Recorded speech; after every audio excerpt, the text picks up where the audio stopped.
team for Babson College. We have Terence, who is the Senior Associate Director of Diversity and Inclusion for the graduate admission. And we have Joel, who is a current MBA student, second year.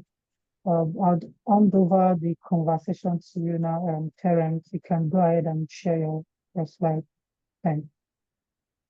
Great. Thank you very much. I appreciate having the opportunity to be able to meet with each of you today and to talk to you about Babson and hopefully be able to work with you throughout the admissions process. So let me go ahead and all right, so we're good to go. So once again, my name is Terence Gresham, Senior Associate Director in the Graduate Admissions Office at Babson for about 5.5 years. And I'm pleased to once again be able to come and work with Lane to be able to present the Babson MBA and some of the information in regards to how to be successful in gaining admission into Babson to you once again. And I'm happy to be able to be also joined by a fantastic student who I'm going to let introduce himself in just a second. But the one thing that I'm very much a proponent of is not only really getting involved and networking and connecting and building relationships with the students, as well as alumni once they finish the program, but also really trying to access several engagement types of opportunities. And so I'm also pleased that whenever I'm asked to present at events like this, we have students who are more than willing to be able to step up and be a part of this as well. And so with that, I will turn it over to Joel, let him introduce himself, tell us a bit about kind of your background, where you're from, why you chose Babson, and some of the things that you've been involved in since you've been at Babson in the MBA program. Awesome. Thank you, Terence, and welcome everyone to this session. My name is Joel Odeni. I'm from Nigeria. I'm from the Yoruba tribe in Nigeria. I spent all my time in Lagos, Nigeria. And prior to business school and Babson for my MBA, I worked in accounting. I worked as an accountant for about nine to 10 years before I started business school. And post business school, I'm still going to probably be in accounting. But of course, my goal with business school is to transition to, senior management and leadership role. And this is my second year in Babson. As a matter of fact, this is actually my last semester. So I've kind of moved faster than my cohort. And that's one of the beautiful things about Babson. Once you're done with your first year is your most intense year, really.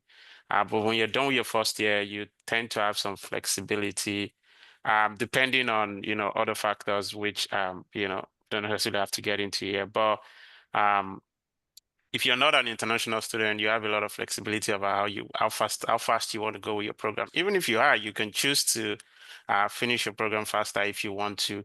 And the reason why this is my last semester is because I took some courses in the summer, right? So you could also choose to take internship in the summer. It all depends on your plan and how you're planning it. But Babson really gives you that flexibility as against some other schools that the whole program might be very structured. Being at Babson, I've met a lot of incredible minds. I've done a lot of incredible things as well. And one of the things I do, or I'm passionate about as a person is, giving back and being able to affect my community in a positive way. And that's one of the reasons why at Babson, I'm one of the co-president for the Black Graduate Club. And that's really a club that promotes, that really promotes the interest of Black students on campus. And through that, we've done a lot of projects together. We've been able to sponsor some of our members, working with the alumni to, sponsor our members to attend, conferences like the National Black MBA Conference in Washington, D.C. That's pretty much what I'll say for now. During the course of the session, you guys will get to ask me questions about my current experience at Babson. And I look forward to, sharing as much information with you guys. Thank you, Terence. Absolutely. Thank you, Joel. And also, I serve as the advisor for the Black Graduate Club. And so, it's been a pleasure to be able to work with Joel. The team has been doing a tremendous job in advancing, some of the needs that Black students and students, particularly students who are coming from Africa, who oftentimes are entering the United States for the first time. And so to be able to have not only a place where they can sort of call home, but also resources to be able to help to make the transition be successful. Joel and many of the other executive board members of the Black Graduate Club have been very instrumental in helping to make Babson a special place for students, particularly those who are coming from different parts of Africa. So thank you for all of your efforts, and we're very excited as we move forward. You started talking about the program, and so it's actually a great segue because I wanted to highlight a few different things that kind of separates Babson and makes the program such a special program. As Joel started to mention, there's a lot of flexibility as it relates to the MBA program experience. And so it starts right at the options from which you can choose to be able to pursue your degree. So you can do it in either a 1-year format or in a 2-year format. There's a couple of quick differences. The 1-year program starts in May of each year, and then it goes for 12 months, finishes up the following May. The 2-year program starts in late August, early September, and then it goes through May of the second year. Many students do choose to pursue the internship in the 2-year program. Obviously, many students are looking to use the internship to transition into either another full-time role in a different industry or even a different functional area within their chosen industry. But many students obviously are looking to use that to leverage opportunities to be able to get into their dream job post MBA. The other big difference is that, and kind of taking it back just a little bit, Babson's most known, of course, for entrepreneurship. We've been ranked number one, the number one MBA program now by U.S. News and World Report in entrepreneurship for the last 31 consecutive years. So we've been ranked number one since 1993. So it's an amazing accomplishment, and it's something that we're very proud of. That said, you don't have to want to be an entrepreneur. You can absolutely, and Joel is evidence of that, you can come and kind of just take advantage of being around those who have somewhat of an entrepreneurial mindset. And so as a result, while many students who pursue, especially the 2-year MBA, will pursue an internship between their first and their second year, we also have a number of students who choose to pursue our Summer Venture Accelerator program. So if you have a business idea and you're ready to launch your business, or maybe if you are looking to find ways to maybe position your business so that it can become scalable in the future, you've got opportunities to be able to go through this program between the first and the second year to be able to position your business to be able to kind of launch and be successful. Or, as Joel has mentioned, you also have the flexibility to be able to continue to take classes and accelerate the completion of your degree. No matter what you do, you're able to really kind of be around a tight-knit cohort and be able to form connections with students who literally come from all across the globe. We've got students who are coming from every corner of the globe, and within our MBA program, about 70% of our students come from outside of the United States. And so you're able to really form lifelong connections and build solid relationships. There's a lot of flexibility within the degree as well. So you're able to, you've got a number of electives from which to choose from. So about 1/3 of the classes that you take will be your core classes. These will be the ones everyone has to take. The remaining 2/3, and it's 45 credits in total, but the remaining 2/3 of those 45 credits will be your electives. And so if you want to choose one of our 7 concentrations, you're certainly able to do so.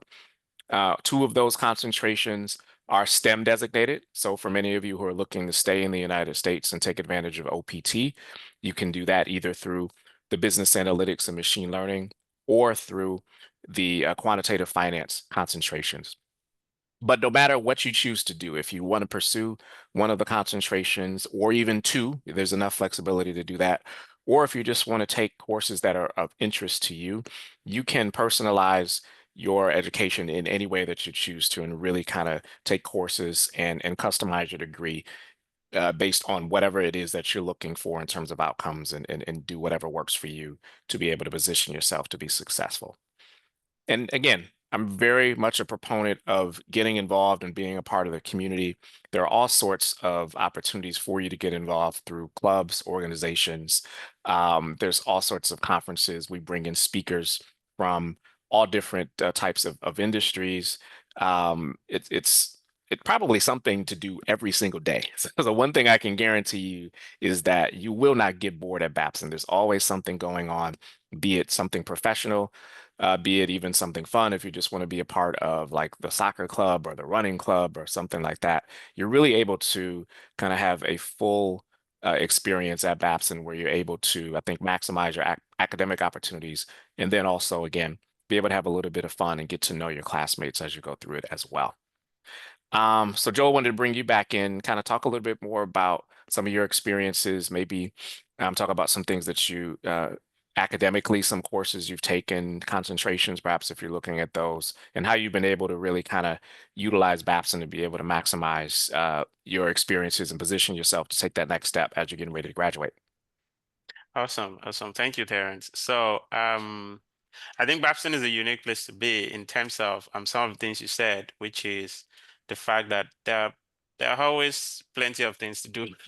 I can guarantee if you find your way to Babson, or if you ever make it to Babson, there are always like a ton of things happening every single day, right?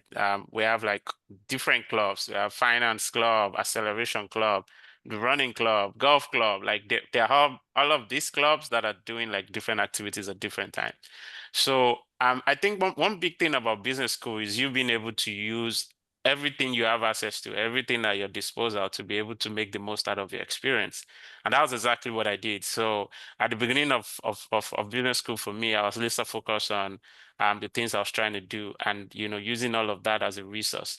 And also, when you're a Black student that comes on campus, now because there are not so many of us, and you can, you know, well, very much a handful. So we're always supporting each other, which is why, when you become a part of the club, like the Black Graduate Club, that I'm a part of, that I'm leading right now, we're really able to support each other as, as a team, and be able to take advantage of other opportunities that you might not have been able to access if you were just like a lone ranger.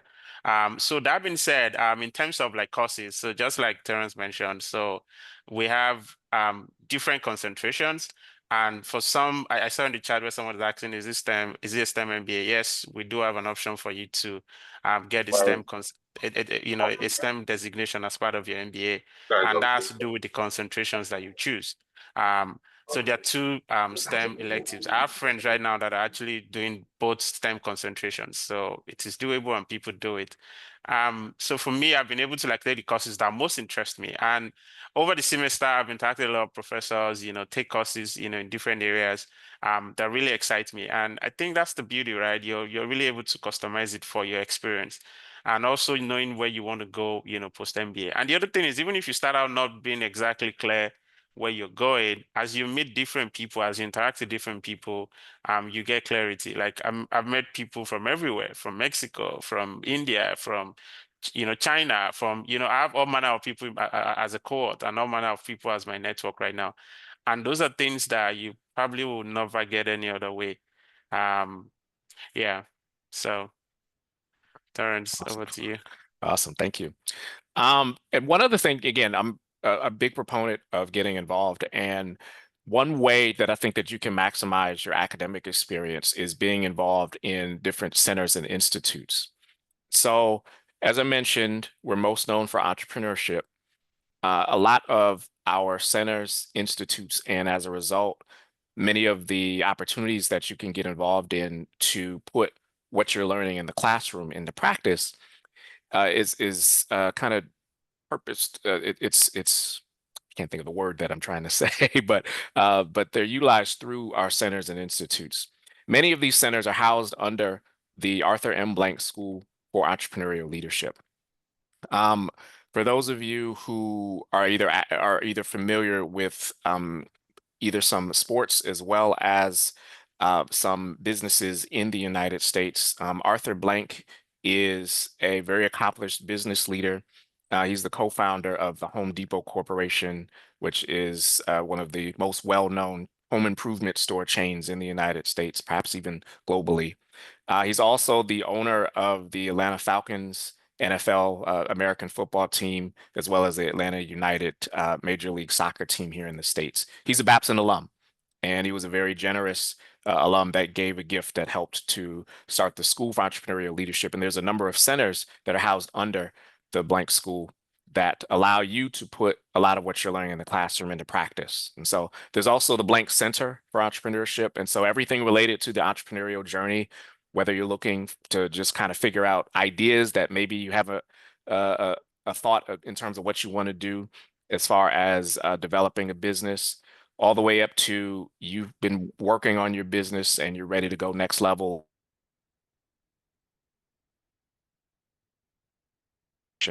There's resources that can help you to position yourself to be successful with that.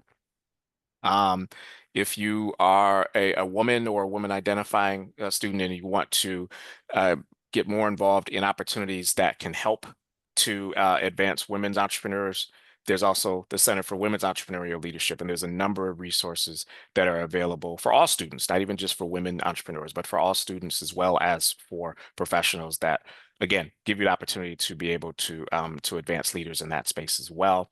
If you're looking at going into maybe healthcare and being at the intersection of healthcare, innovation, and entrepreneurship, if you're thinking of perhaps even going into franchising, sometimes for many people, there's a tremendous opportunity to develop your own company, but sometimes you want to still be an entrepreneur, but do it with an established company, and the Franchise Institute allows you to do that. For those who want to be kind of more focused on social impact, there's the Institute for Social Innovation, Family Entrepreneurship, the Cutler Center for Investments and Finance for those who are interested in perhaps going into finance-related careers, on and on and on. All sorts of opportunities, all sorts of activities for you to be able to get involved with and be able to, again, maximize some of your experiences. One other thing I'll mention, going back to some of the different clubs that we kind of talked about briefly, while there are a number of clubs and there's always something to do, you may find that maybe there is something that you're interested in that Babson doesn't have, and maybe you want to help to be able to start something. That is perfectly okay. If you've got maybe a group of students who are interested in starting a club and getting active and being able to bring something, a new idea to life, you're able to do that as well. So we definitely encourage you to kind of get more involved, learn about some of the centers. If they align with some of your interests and goals, look to be involved in some of their activities and some of their initiatives as well. And perhaps there may even be opportunities for you to be able to work even closely with them through grad assistantships and other types of work-related opportunities. So Joel, let's bring you back in again. Talk to us about your engagement with some of the centers and institutes, some of the things that you've been able to do in partnership with any one of them, if you can. Okay, awesome. So as individually, I didn't really connect with any of the centers, and that's the beauty of Babson as well. But I have a friend, I have a couple of friends as part of the previous cohort and even my current cohort that were involved with Frank and Ellen Center for Women Entrepreneurial Leadership, and also Kerry Murphy, Ailey Center for Health Innovation and Entrepreneurship. And the beauty of this is and that's why when you come in, it's important you kind of identify what you're interested in and really, start proactively connecting with, some of the centers, because what they're able to do for you is really to, support whatever, like if you have a project you're working on, you could really get a lot of support and they can mobilize funds for you as well. But beyond that as well, you also get the opportunity to work with them as part of, graduate assistantship, and that comes with them paying you a monthly stipend. Like both of my friends I know, are connected with them. They're both getting the assistantship through them, and they got that throughout the whole semester. So I really encourage folks that have interest in that to definitely pursue that. Great, fantastic.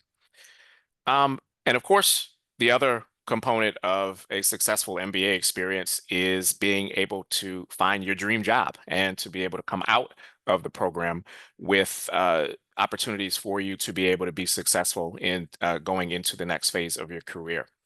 And so our Center for Career Development is very instrumental in helping you to position yourself to be successful as you are going through the job search process.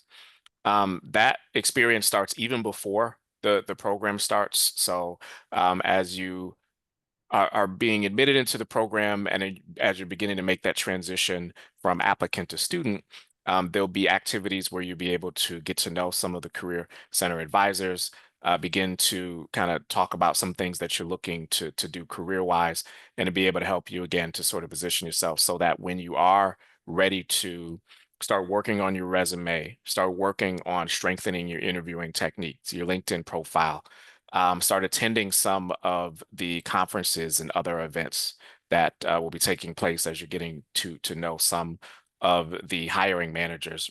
They're there every step of the way to be able to help you to be able to position yourself to be successful in that search.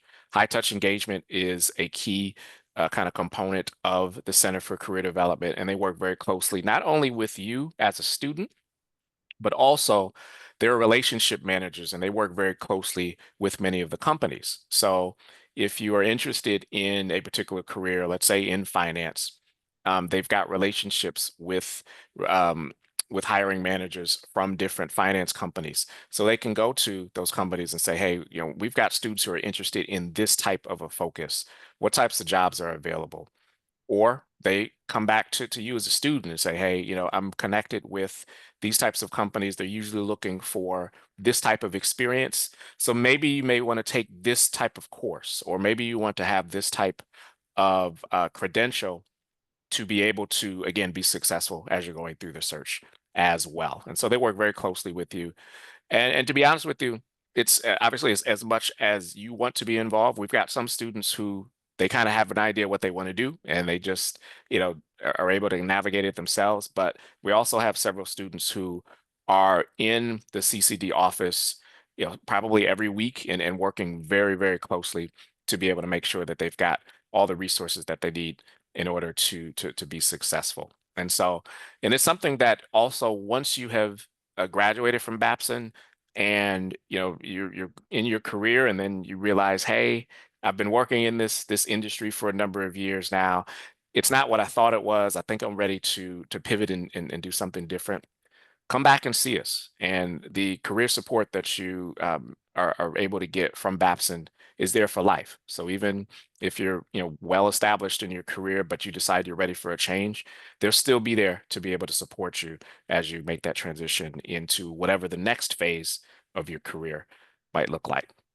So Joel, talk to us about your involvement. We know obviously a lot of the work that you did in them supporting um, the Black Graduate Club and attending the Black MBA conference and some other events. That's been an instrumental component. But talk to us about some of the opportunities, both you individually as well as maybe even collectively as a class that you've been able to take advantage of. Awesome, awesome. So I think with Grad CCD, it's one of the most beautiful resources I've seen. And you've been able to take advantage of the fact that even when like you mentioned, like Terrence mentioned, some people get into the program knowing exactly what they want to do and where they want to go afterwards, right? So someone like me, I kind of entered the program having an idea where I wanted to go, and one of the first thing I actually did was to connect to Grad CCD, right? They're very invaluable resource because you can use them for mock interviews. If you're interested in consulting, there are a lot of resource about management consultant that you can use, and they can also teach you how to prepare for case interviews. You could do mock interviews with them. The list just goes on and on and on. So it's always you being able to recognize that, okay, I need this resource. And like Terrence mentioned, like there's some student that they use they use them a lot, right? They're probably with them like almost every once a week. And you could really use them to map out your strategy on, okay, I'm interested in this career path. So some people get into the program trying to switch career paths, right? Maybe you want to move from accounting to marketing. Some were probably in operations. I know people that were in sales that are looking at transitioning to other different career paths. This is where, Grad CCD really comes to play, and they're very invaluable resource. Almost every student I know, they've always, use them. I've used them personally, and even when we prepare for conferences, we always try to get them to come and talk to our members to on how to really maximize their experience at the conferences. Because for most people, especially if you're probably just coming into the US for the first time, this is like the first time you're going to be seeing, you're going to be going to like a conference in the US. You don't even know what to expect. And if you're not really coached on how to maximize that experience, it might take you attending the third time before you really know how to maximize it. So we try to bridge the gap for our members to try and, help them understand, how to prepare. And we use Grass CCD as a resource as well. So it's a fantastic resource on campus and one that, I always encourage anyone to take advantage of. One other thing I mentioned is that while the advisors are aligned by certain industries, so you may have a career advisor who's focused on finance, one who's focused on consulting or marketing. And while you may want to align yourself with the one that connects with your career goals, if you do find that you've built a stronger relationship with someone who's maybe in a different area, that's okay. They're perfectly fine with that, and they'll still work with you and still make sure that you get all the support that you need. So certainly, if you're in a position where you want to take advantage, by all means do so. And, again, take a look at, who maybe is aligned with a particular industry. But again, if you've built a relationship and feel like you just have a connection with someone, even if they're in a different type of focus or industry, go ahead and continue to work that relationship. And that is okay. That is not a problem. The goal is for you to be successful in the job search. And so no matter who supports you through that, they're going to be there every step of the way for you. Yeah, and I wanted to also quickly add the fact that, so I did meet someone on campus, and he told me that Grass had helped him to get his internship. So, and that's the beauty, right? If you really make connection with them and they know you, they're really able to make introductions for you with, companies that they already partner with. Sometimes companies need people and they reach out to them that, oh, they have someone that can do this for us. And the only person that comes to their mind is someone that, has that frequent contact with them. So it's really a wonderful resource. Absolutely. Very true. Thank you. Okay, so switching gears a little bit and talking about our application process. So there's a couple of things that we are looking for just in terms of submitting your application. So our applications, of course, are open, and I'll share the information on the deadlines and everything in just a second. So for those of you who are looking to enroll in 2025, either a 1-year or a 2-year MBA, there is definitely still time. For our 2-year program, we're very early in the process. We're still in the middle of round 1 and just getting ready to wrap up round 1, but round 2 is wide open, still plenty of time. If you're looking at our 1-year program, that program again starts in May. So while there is still time, it is beginning to get a little bit short in terms of the time, and especially for those who may be looking at some extensive visa times, who may just want to be strategic about how we approach that process if we're looking at 1 year. But for 2-year, you're still in good shape. So no matter which program you're looking at, these are the things that we are looking for you to submit. So our applications obviously are available online. There's 4 short answer essay questions. And so we'll be highlighting, one of the questions is just kind of talking about your goals, your short-term, your long-term goals, and how you feel Babson can help you to be successful in achieving those. There's also a question centered around any work that you've done as it relates to kind of working in or helping to develop a more inclusive environment. And so talking about your experiences in that space. That can also lead to if you have been active in any sort of DEI related efforts or anything to ensure that communities who maybe haven't had an opportunity to thrive, you've been able to be in a position to help those communities thrive. That's a great way to be able to talk about some of your experiences in that essay as well. Another question is just centered around maybe something that you've had to overcome and some sort of challenge that you faced and what you were able to do in order to overcome that challenge. And then we ask for 3 fun facts about you. And that's a chance to maybe just kind of give us a little bit more insight into who you are.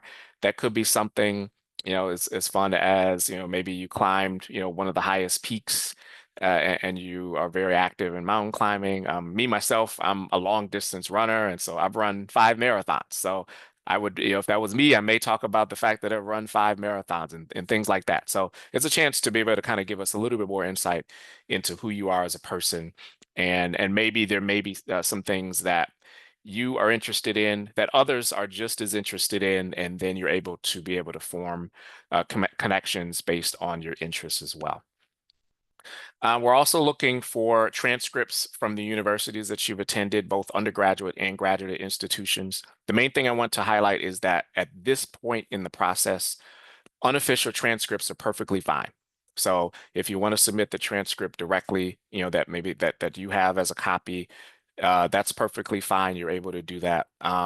While we are welcoming of evaluated transcripts from companies such as World Education Services and some of the other transcript evaluation services, it may not be something you need to do right now at this point in the process. If you want to wait until you've been admitted and you plan to enroll when we need an official copy and you want to do the translation, that's fine. But if you have an unofficial copy that shows obviously, your name as well as your degree, the completion date, and then of course the grades of the courses you've taken, that's perfectly fine. One letter of recommendation is required, and that would come from a professional reference. So if it comes from a manager or someone that you've worked very closely with at your current role, that's great. We do understand, however, that some of you may not want to let your employer know that you are applying for MBA programs. So if that letter comes from a previous manager, a client, a colleague that you've worked with, someone along those lines, that's perfectly acceptable as well. As part of our application, there is a form that that recommender would receive. So you would put in their information and they would get that form directly. And then they have the option to either submit our short form that they received the link for, or if they want to submit a separate letter, they're welcome to do so as well. The only thing I will mention is that the recommendation letter does have to come directly from the recommender. They can't send it to you and then you upload it. It has to come directly from them. So if you have someone in mind, feel free to go ahead and reach out to them and have them to prepare for receiving the recommendation link. Test scores, GMAT, GRE test scores are completely optional. You do not have to submit a test score if you do not want to. If you have a score, by all means, if you want to include that as part of your application process, we welcome that and we will consider that. We essentially take a holistic approach to reviewing your application. And so if you feel that your application is strong without a test score, then we welcome that. However, if you do want to include a test score, so for example, maybe you haven't been as involved in a number of like quantitative related experiences, and you want to show that you are capable of handling the quantitative rigor of the MBA program. Perhaps a test can help you to help us in the admissions committee be able to see that you're able to handle those rigor. So if you want to do something like that, that's perfectly fine. But again, it is optional, so it is not a required part of your application. Of course, your resume is another component. We're usually, to be honest here, we're usually looking for a 1 or 2 page resume. So just be mindful for those who do have perhaps a CV or a kind of a summary that lists several pages. It may be ideal, and you can go online and do some research into what most typical kind of MBA application 2 pages at most, and kind of summarize some of your both experiences professionally as well as your educational accomplishments, and then a lot of times any other kind of interesting facts about you, maybe some certifications you have, awards or leadership types of accomplishments that you've had as well. Optional essay.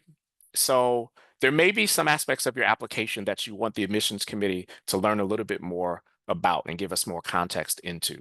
And that optional essay is there for that. So for example, maybe there was a semester in your university where things didn't go as you necessarily would have liked, but maybe there was a circumstance behind that. Maybe there's an illness or something that occurred, and you want the admissions committee to learn more about that to help to give us context.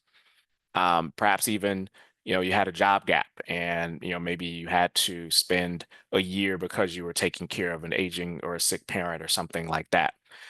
Those types of things give us context in terms of your background. So if you want to use the optional essay to be able to talk about some things in more detail, you're welcome to do so. Again, it is optional, so it's not required, but it can be helpful. So for example, if you started working in say 2015, and you had one job from 2015 to 2017, and the next job wasn't until 2019, we're going to want to know what happened in those 2 years.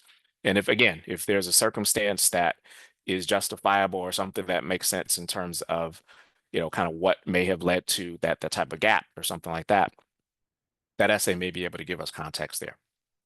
And then lastly is the interview. So once you've submitted your application, we'll do the initial application review, and then you'd receive an invitation to interview. Not every student is invited to interview, but every applicant, I should say, but every applicant that is admitted does have to interview. So one other thing I'll mention is that if you are invited to interview, just make sure that you're double checking your spam or your junk inbox, because sometimes our interview invitations, because they're sent out by email, sometimes they do go to your spam inbox. So just be mindful of that and be on the lookout for those. And then once that interview has been completed, then we will go through the application review and send our decision to you. Usually decisions are sent out, depending on the round, but approximately 4 to 6 weeks after the application deadline. So usually, and again, I'll mention the deadlines in a second, but after the deadline occurs, then you should be on the lookout for an interview invitation. Once that's been completed, we'll let you know what the timeline is for receiving a decision. And then from there, you're generally able to receive a decision in that time frame as well. Joel, in terms of, obviously you were successful in submitting your application. Is there anything you want to kind of highlight? Maybe there was a particular kind of trick or something that, you kind of looked at your application and said, hey, let me highlight this because I want the admissions committee to know that this is a strong component of my profile that would help me to be successful at Babson? Yeah. I mean, I think one of the tip I always give students, when you're applying to a school, try to know what the school is about, and as much as you can, show how everything you've been doing is aligned to what the school is about, right? So Babson is known for entrepreneurship. If you have any entrepreneurial venture you've done in your life, even if you failed, you want to highlight that in your admission process. I think it's one of the biggest advice I give. The other one is if you have something unique about you, you definitely want to show that. Just like you're seeing on your screen. So some schools won't particularly tell you to write a personal statement or a letter of intent, right? It will be in the answers to those short questions they're asking you. So you're not making your answers unnecessarily long, but you're answering it in a concise way, as concise as you can, but you're showing some of the things that make you a unique candidate. Because remember, a lot of people are applying, right? And the other interesting thing, I'm sure Terence will still talk about that, is so if you want to be considered for scholarships and things like that, you really want to be a strong candidate, right? And the way the admissions committee see that you're a strong candidate is if they see that, oh, whatever you've been doing or what you're trying to do, after getting this MBA degree, it's really going to move your career forward, or it's in line with, what the school is about. So personally for me, I tried to show some of that. There were some things I didn't know until I got to campus and I saw some of my friends that, got like very good scholarship. And I'm like, what did you do? What did you do different, right? So you tend to learn that. So some of you, you have the opportunity to hear that. And you're also lucky you're getting to hear some tips from Terence as well. The other thing that, I particularly showed was if you have like a lot of, certifications that show your quantitative ability, I think that really helps a lot. When I was applying for, to business schools, and as you can tell, for most schools, for some schools, GRE or GMAT is optional, right? But one way to show them that you have enough quantitative ability is to show if you've taken, professional certifications, maybe like the CFA or any of these, and your professional examinations is another way for you to communicate that, and that you can handle, business level courses, because it can be intense. It can really be very intense. So you really want to highlight that as part of your application package. Yeah, and your resume, trying to keep it at 2 pages. But the important thing for you to also highlight in your resume is not so much about your education, your certification and all of that. You can well assume that a lot of people have that. So what you really want to show is some of those extracurricular things that might make you unique as a candidate, right? So just like Terence mentioned, right? If you're a runner and if you've participated in some of these, competitions, you want to show it. And, specifically for people in Africa where we don't sometimes understand how, the Western world views some of these things that we do. If you've participated in any way, in any, volunteering capacity, you want to show that in your resume, right? Just a small section, right? You don't need more than 2 pages. If you put more than 2-page resume, you're overwhelming the admissions committee because they don't have so much time, looking at, 5, 6 pages resume, right? But you want to like highlight some of those things that also show that, beyond, academics, beyond, your technical competence, you also have some of these, social areas that are very, very important as well. Yeah, so those are the tips I like to add there. One other thing I will mention as well is, so for those who, and I know there may not be very many, if any at all, that a language score is required. Generally for those whose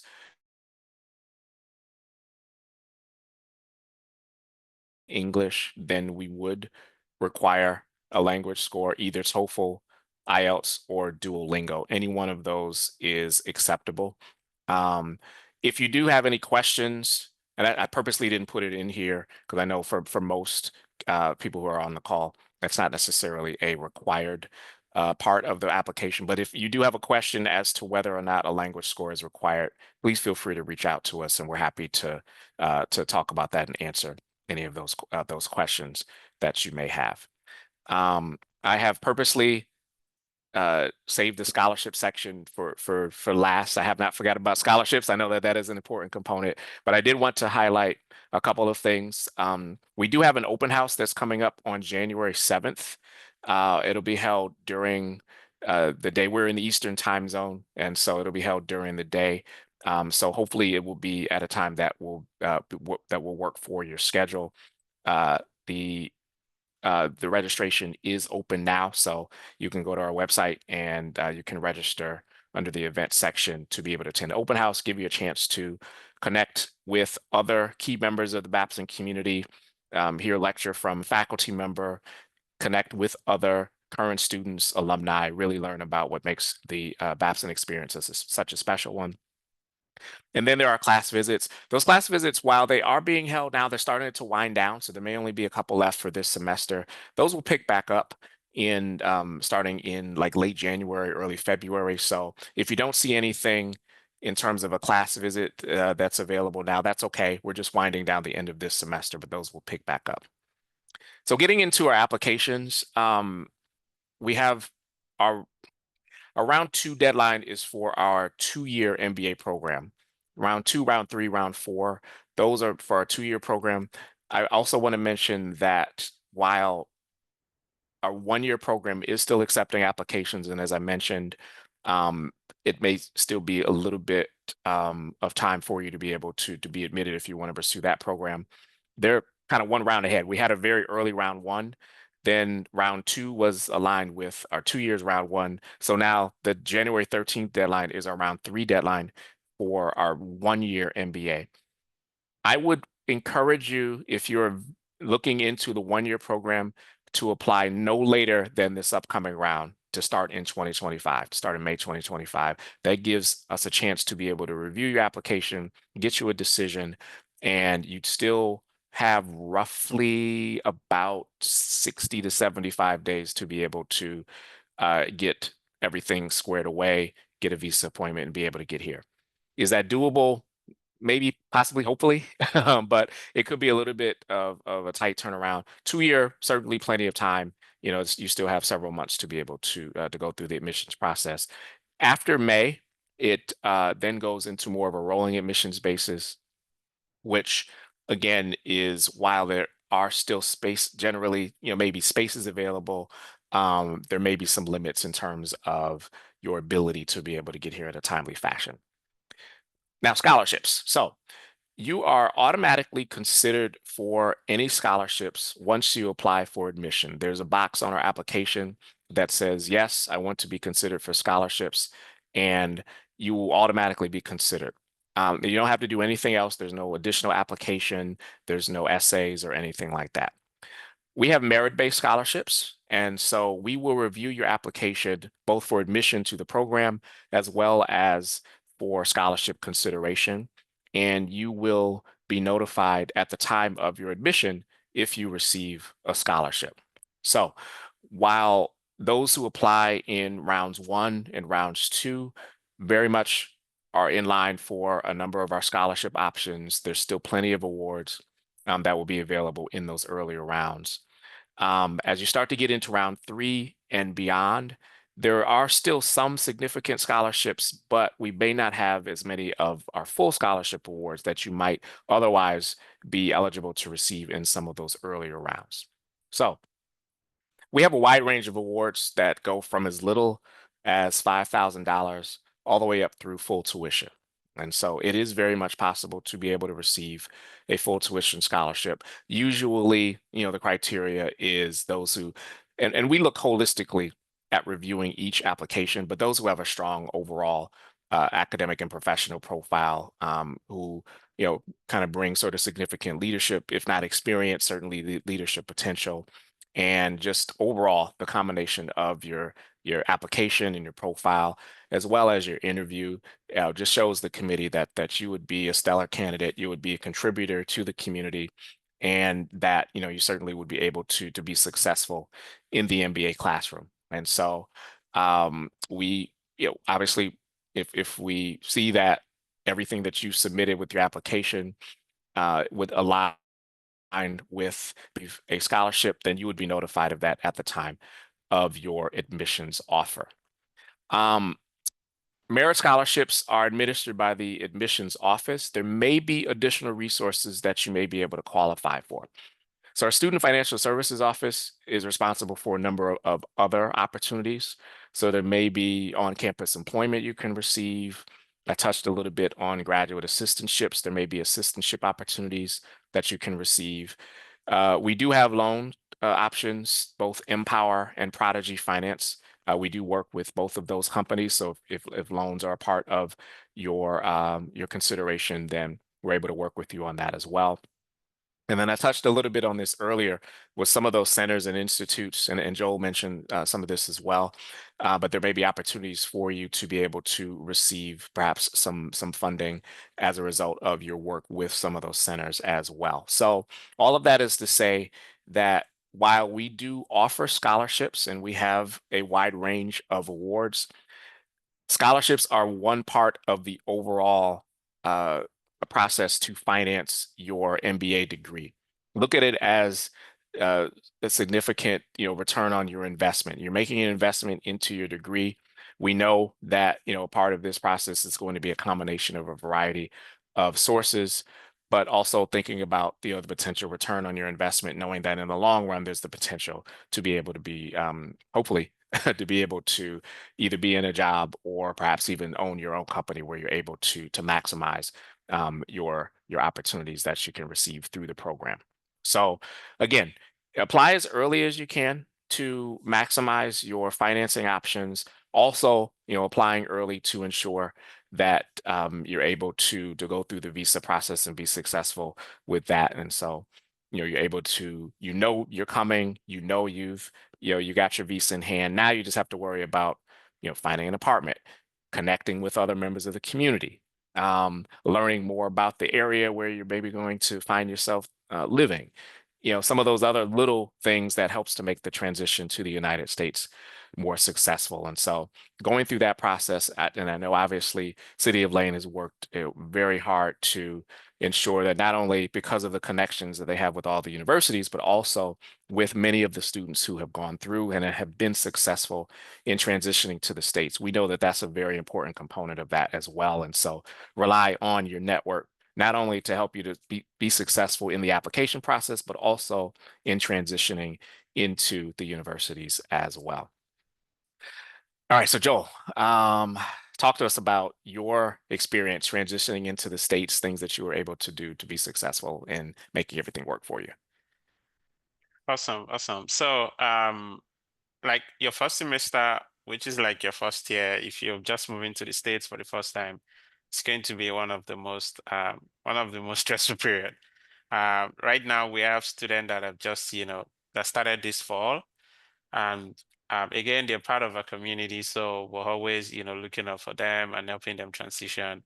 As some of them deal with classes as well, they're always asking us, oh, what do I do here? And that's the beauty of you being part of community. Now, for me, so I've been in the US before I started Babson, so I kind of, I wouldn't say an easier ride, because one of the things I didn't realize was that because I was in a different part of US before I moved to Boston, where Babson is. It's also it's also completely different. So I literally felt culture shock again when I got there, and it was really a shock because all along I was thinking, oh, I'm used to the US system, but it's always different, right? So I did, have my own struggles of trying to, transition to a new city, trying to figure out how to move around, understand how to, the bus system and all of that. And so that's one of the reasons why I feel like, the moment you land, start connecting to a community is really very important. I have a friend that landed from Ghana. He stayed with someone for the first month for free. And, the person was able to, even help him, ease into the US system. So I think that that's one big, thing I always like to, emphasize this period. And did you say I should talk about scholarships, or it's just about how I've able to transition? Yeah, I mean, if you have some insight, feel free. Oh yeah. I mean, with scholarships, I think you've touched on some of the things I wanted to highlight, which is the fact that they're wide array, right? You could move from getting like a full tuition waiver, and if you go on Babson website, you see this information as well, right? You could get like a full ride, or you could get like some scholarship, and you can also get some from other places. Like I talked about, like the different institute that you can work with, and you might be able to get an assistantship with them, and that comes to the monthly stipend. And so a wide range of scholarships that you can get. And also, right, if you don't get enough scholarship, you could use loans to complete your academic cost, your total cost of attendance. And that's the good thing, right? Most of the loans, especially like Prodigy and Empower, they would not just cover your cost of living, uh, they'll cover things like textbook and your school fees as well. And Babson is particularly very supportive when it comes to, assisting with all the, documentation and paperwork you need to prove that. You will get that support from financial aid office. Financial aid office happened to know me very well because, like, for my first semester, I already started disturbing them, and I did get like a sizable, a good scholarship, but I did have to finance part of my education with a loan. And so again, when you get in, you have to start going to all the different offices, start knowing what to talk to. And in second year, they're like different that if you don't get enough scholarship at the beginning of this of the session, in second year you do get an opportunity for some need-based scholarship as well. And when it came out, I did apply again, and I got some money from Babson again. So there are a wider range of opportunities here and there that you can plug into. And, most important thing is for you to, do the numbers, make sure it makes sense for you before venturing into it. Because, as you can imagine in life, at every level, there are always like new things you're dealing with. So you have to all make sure everything makes sense. Right. Yeah. And that's, again, another very important component is that even if you are admitted and you get a scholarship award, that may not be the only award you receive. As Joe mentioned, there are awards you can receive in the second year. I know now alum who received a scholarship maybe about a month into their program. And so, things happen all the time. So you just never know what the process may look like for you. So these are ways to be able to stay in touch with us and be in contact with us. Of course, you can continue the conversation on many of our social media channels. If you have questions in general about the process, you can email us at gradadmissions@babson.edu. Of course, visit our website at babson.edu/graduate to be able to learn more about not only the admissions process, but all about our programs, the centers we talked about, and all of the many different opportunities that you can take advantage of. So, questions. I know we've got time. Hopefully, we have time for questions, and we're able to get to as many of these questions as we can. Terence, thanks a lot. Yes, there are some questions on the chat. I'll just take those questions now. While there's also an opportunity for you to indicate by raising your hand, and then would unmute you to ask your questions directly. Well, I'll just start off with the questions that were asked during your presentations. Great. All right. I'm starting to go through some of these questions. I see there was a lot of chat while I was. Yes. So. Okay. There's a question here that asks about the graduate assistant position. The question is, does the GA position comes with tuition fee waivers, and does it also offer stipend? The assistantships are only a small amount. They usually cover about $8,000. So they're not significant awards, to be honest with you, towards the cost, of tuition. But the assistantships may not cover your full overall cost of attendance. So again, there is a possibility that your overall tuition fees may come from a combination of sources: loans, scholarship, assistantship, other resources that may cover everything. So look at them. Certainly, if you're interested in those, certainly it may just be one portion of your overall award. Okay, great. Thanks for that. Hi, Cecilia. Can you unmute to ask your question?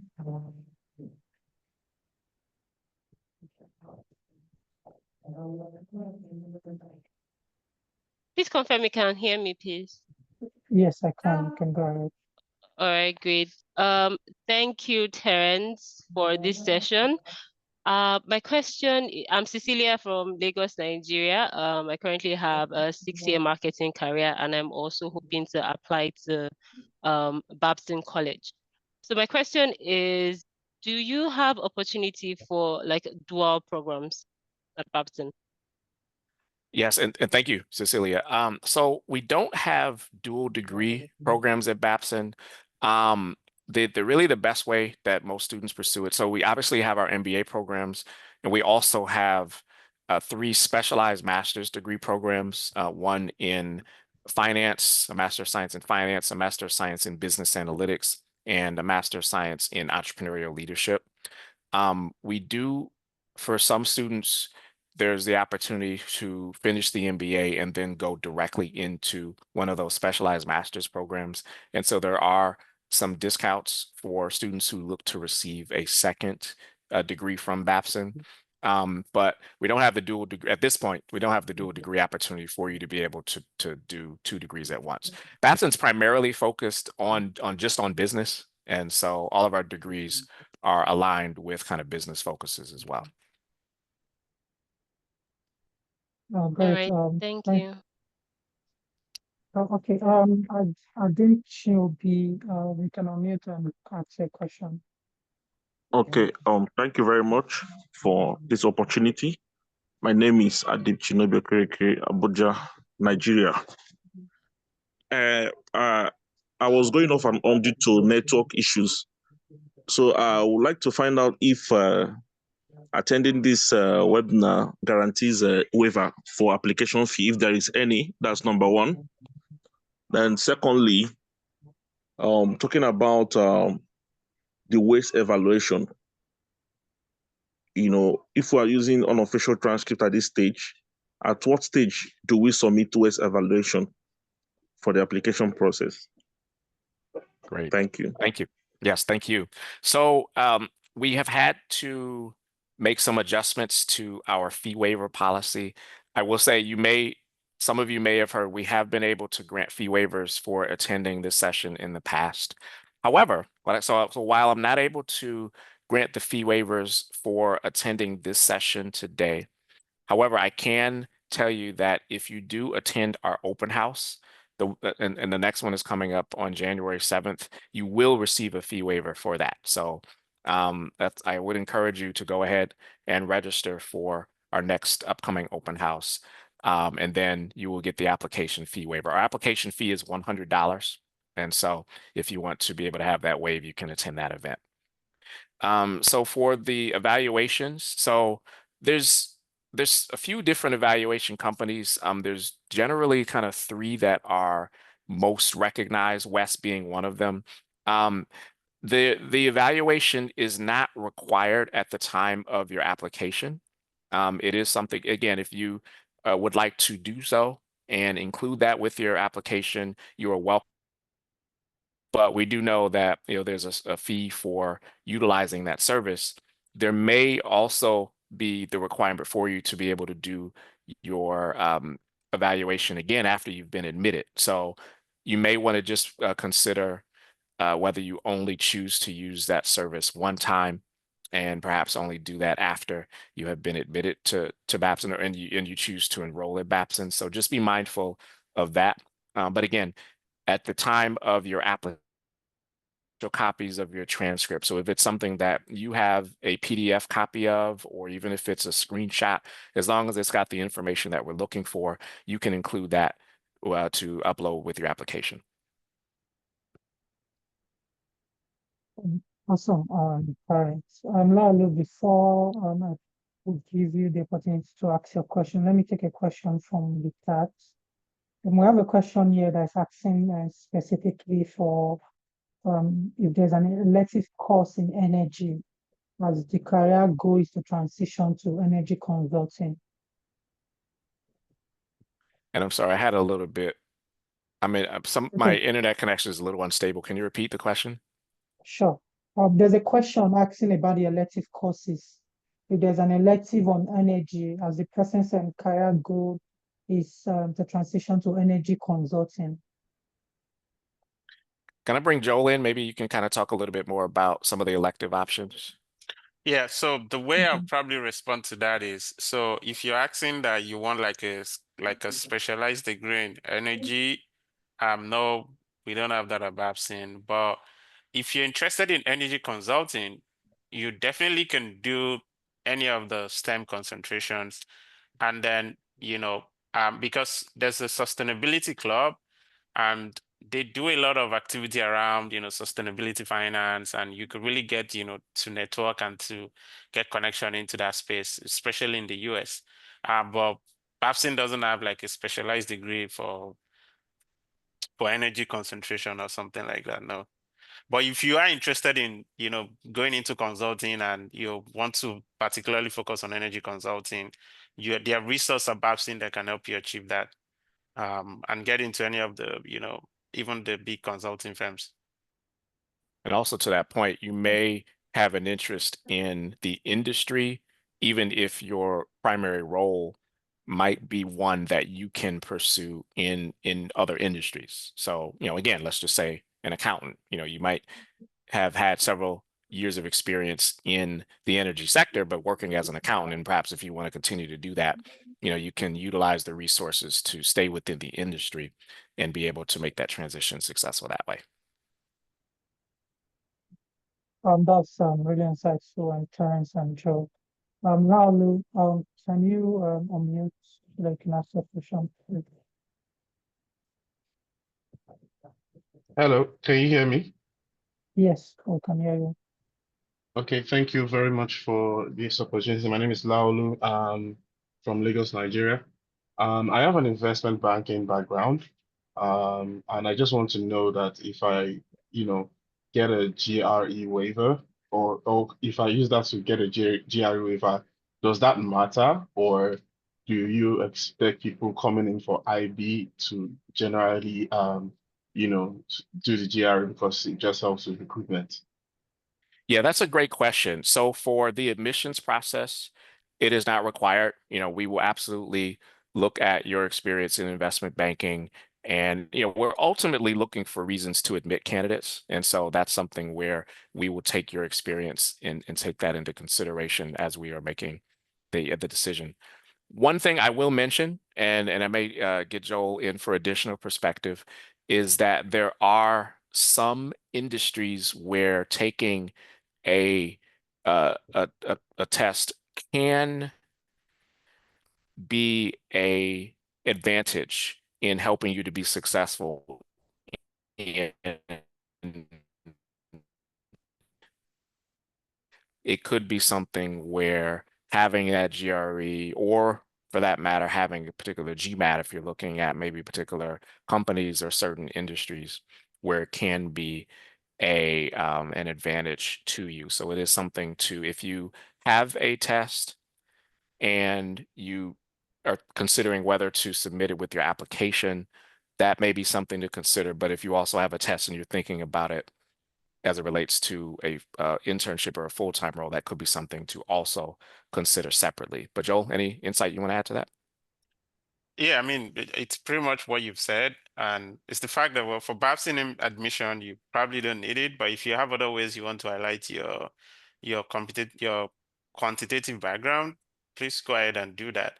But post MBA, if you're trying to get into industry, like some roles, particularly consulting, some of the big consulting firms, it might help you get an edge, right? It doesn't mean that if you don't have it, you won't get in. I have lots of friends.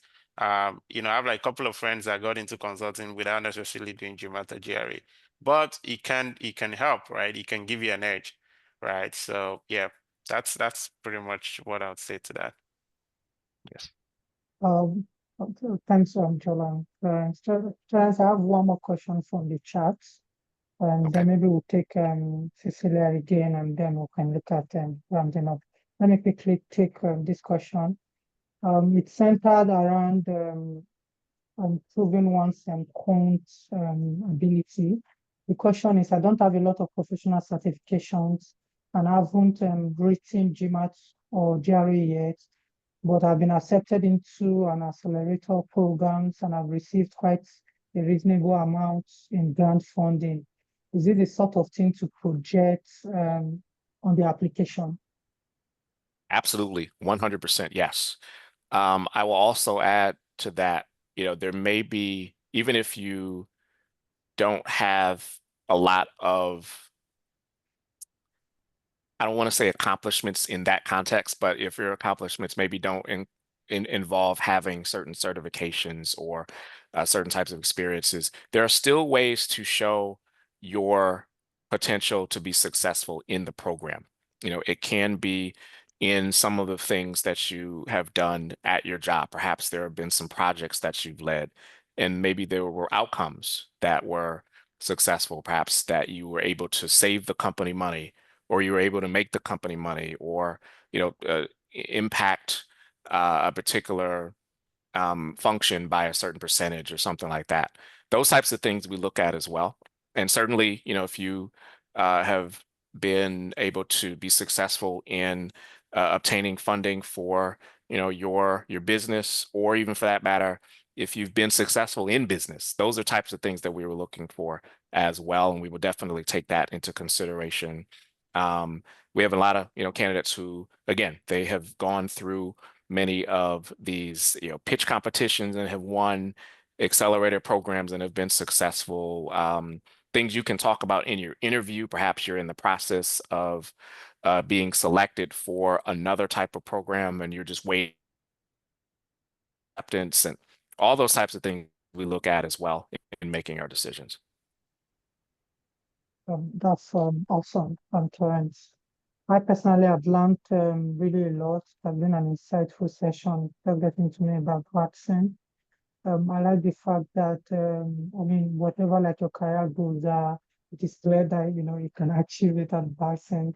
It's a pleasure for you to honor our invitation at Lane. I believe everyone on the call would have, you know, learned a lot about Babson, and it has been a very insightful session. On behalf of Lane, I say thank you once again. Getting back to protect information, I'm sorry.